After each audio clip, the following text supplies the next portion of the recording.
Twin Pawns, the card game. This is a game that has not been released yet. I saw some pictures of the prototypes on Facebook and the game looked interesting, so I contacted the designer and asked her if she wanted to send me a copy so I would take an early look and put together a review as I like to do. And there it is. So here's the prototype that she sent me. I want to clarify that although the game has not been released yet, so you should know there's a prototype, the final production may look different. This is not a paid preview. I don't get paid for playing games and sharing my ideas about them. I do it as my hobby. Matter of fact, I'm not even going to keep this copy. I'll send it back so that they can send it to other reviewers/previewers. So I played the game with my family, with my kids that are currently 9 and 11. So you know that this definitely is a game that can be played with younger players. It is a casual trick-taking game. It can also be played in different variants that come from easy to normal to advanced to extreme, and you have player rates to account for all those modes. In my family we play the advanced, that is the version that we like the most, which uses the whole deck of cards. In normal and easy you only use fewer cards, you only have fewer suits, you only use palms and dolphins. In the advanced version, which to us now is the normal version, you use all three suits, which are palms, dolphins, and sunglasses. In that order of value, palms are more valuable than dolphins, and dolphins are more valuable than sunglasses. Although when you're on the beach, I don't know, I question the wisdom, because sunglasses are very important. Dolphins, they're there. It is weird. I don't usually interact with dolphins when I'm on the beach. So we have these suits and you have numerical values between 0 and 10, plus we have some wilds as marked by the W icon. Wilds have a variable numerical value, but the suit remains fixed. So a wild of palms will always beat a wild of dolphins no matter what value you set it to. So we got this deck of cards. Again, the thickness depends on the mode you're playing. Shuffle, shuffle, shuffle. Each player receives a hand of 10. Each player also has 2 sets of cards. As you can see, they are marked by color, but these sets are identical for everybody other than the color. And they all have a set of bid cards and a set of bet cards. Before we go there, I also should clarify that the game is played over a number of rounds. You have a round tracker here. The number of rounds depends on the number of players, with 2 to 3 players. After I only played the game with 3 players, so there's also that clarification there. It lasts 6 rounds. And we play for sand dollars. So that is the currency that we use in the game. And you start with 2 sand dollars. You already feel like, ooh, I got something to lose, to invest, and possibly also to lose. Now, once we look at our hand, everybody receives a hand of cards. Remember that part. Everybody receives a hand of 10 cards. And then you try to get a sense of how good that is within the context of the game, and you try to predict how many tricks you will win. Each round has 5 tricks, and that's why you have a number of bid cards from 0 to 5, indicating all possible ranges of how many times you will win and how many times you will lose. Suppose that I look at my hand and I feel fairly optimistic, and I think I'll be able to win 3 bids. That's pretty optimistic. And so I put down that card there. I could have put down any card that would committed to anything between 0 and 5. Everybody commits to that at the same time. Then we have this other set of cards that will allow me to bet some of my money. The value that I can bet changes throughout the game. Now, if I don't really want to bet any of my money, then I put down the bet 0, which is just a different way of saying I'm not betting any of my sand dollars. If I put this card here, that means I'm betting sand dollars equal to the current round, rounded down. So actually in round 1, that does nothing because that is still a 0. In round 4, if I decide to put down that card together with my bid card, that means I am betting 2 sand dollars. I also have a card that says I'm betting sand dollars equal to the current round number. So it can get pretty big. The stakes increase as the game progresses, which is kind of cool. It gives you a sense of mounting tension. And so if I play this card right now in round 4, that means I'm betting 4. So that means that in round 4, I can bet 0, 2, or 4 extra dollars. So different from the bid card that may give you something but you don't lose anything, the bet is, well, I need first to add the actual coins. If you bet with a card and you don't have enough sand dollars, then that means you're betting all that you have. I suppose that I decided to bet half, so I put 2 cards there. So basically, once everybody commits to a bid and a bet, you reveal your cards, and the bid card stays out, and the bet card simply means that you place a number of sand dollars there, and then you remove it. So once everybody placed a bid and a bet, which again can be 0, so in truth the bet is optional, we are ready to go. And we're gonna try to match, of course, everybody's trying to match the bids that they placed there. Gameplay is simplicity itself, starting with the starting player who has this lovely token here. No, pretty scary. The starting player takes 2 cards from their hand and places them down, face up. And then the next player will take 2 cards from their hand and put them face up in front of themselves. You don't have to follow suit. It's completely free form in that sense.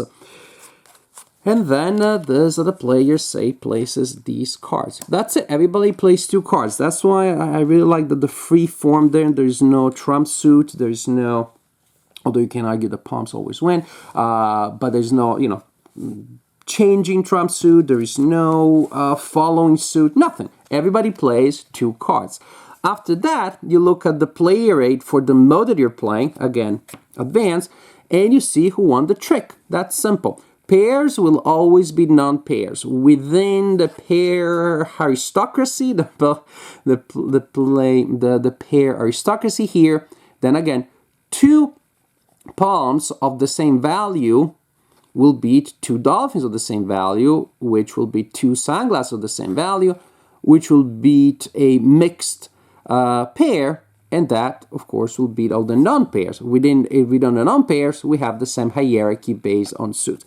So right now, for example, we got 2 cards of the same value of palms that beat a mixed pair, and definitely they beat a non-pair, which is also pretty much this player is the lowest rank. So this player here wins that trick. The player takes all of these cards here, and they will go and form a little stack that they need to keep in their play area. If later they win another trick, they will want to keep the new stack of cards that they gain separate in a way that marks how many tricks they want. Suppose the way that we do it is that way, for example. Suppose that player wins another one, then that's a problem. Because they won 3 tricks. Unless, that's me! I just bid 3, so that's exactly how many tricks I want to win. But there's still 2 tricks to go. Now I want to try to figure out a way of losing them, because I want to win exactly what I did bid there. So as you can see, there's a strategy that emerges from your committing to a certain bid and possibly to an amount of sand dollars. Then you're trying to lose a lot or win a lot. I'm trying to win, but in a way that I'm left with sucky cards, so I have better chances of losing later on. So it's a very simple idea. It's a very simple game, very simple take on a lot of trick-taking games. But there is a lot of strategy that goes around that. So once when the round is resolved by playing 5 tricks, everybody looks at their bids. If you got your number of rounds, if you won the exact number of tricks that you had committed to, then you get a pretty good amount of coins. For example, this player here right now would get 7 sand dollars because of that. Plus, the amount that you bet, that you place there as your bet. If you got that right correctly, you also get that matching amount of $10. Otherwise, you lose your bet. That makes pretty sense. It's pretty intuitive, bidding and betting. If you did not match the number of won tricks that you had committed to, then usually you will score $1 per trick. So if I did bid 3 and I only won 2, then I got $2 right there. There is one interesting exception in your set of bid cards. The standard like gain that amount, which is higher if you get it exactly, otherwise 1 per trick. As you can see, that is true for cards from 1 to 4. The exception is the 0, because I guess it would be kind of, I don't know, easy otherwise. But there's a challenge. If you bid a 0, you're going to try to lose every trick. And if you achieve that, you score $5, which ain't shabby. However, if you do bid for 0 victories and you win even just 1 trick, then you don't get the consolation prize that otherwise 1 per trick. You get nothing. So there's that tricky element there if you're bidding 0. So the game is super simple, as you can see. But it's fun. We really enjoyed it. It's a simple family game, as yet another implementation of the super successful idea of trick-taking games. This is one that really works, because you're gonna have that interesting choice at the beginning of trying to figure out how often you think you're gonna win, and whether or not you want to put some money down. And turns out that assessing that, especially when you're playing with 3 suits, we started with normal and then we moved on to advanced, can be very tricky. But then there are a lot of interesting decisions that take place during gameplay.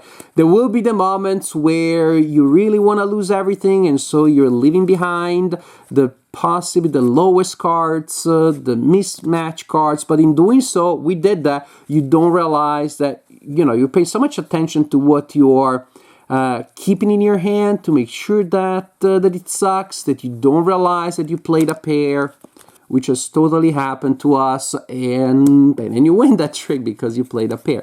So sometimes you're going for trying to get the best pair, sometimes the worst possible situation. In most cases, you will not bid 5 or 0, so in most cases you're finding that balance. If I win now, what am I leaving behind? If I lose now, do I have enough left? Because you're trying to find the balance between winning just right and losing just right.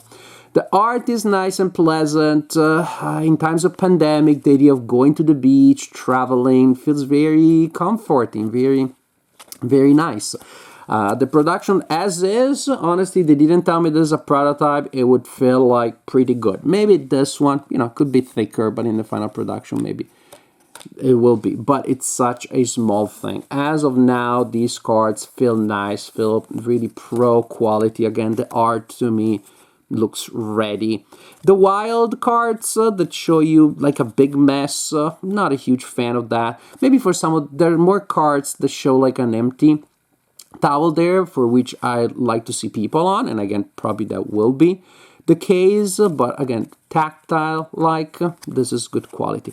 So Twin Palms, extremely simple, but with a lot of nice little wrinkles in there. It has this nice feel of like a classic game, a game that comes from tradition, that elegant simplicity that at the same time gives you a lot of interesting decision, and just a way of being around the table with family and friends, but not a way that is dull. But still, as a game, Twin Palms still has a lot of interesting decisions. So I definitely enjoyed it. I'm happy that this game is going to be on Kickstarter, that more people can play it if they're looking for a nice little family strategy game that, again, still has strategy. Hey, maybe a game that you can literally play on the beach. That would be kind of interesting, almost meta. Then you can take pictures of you, looking over your shoulder while you're holding the cards on the beach with the game in the background there.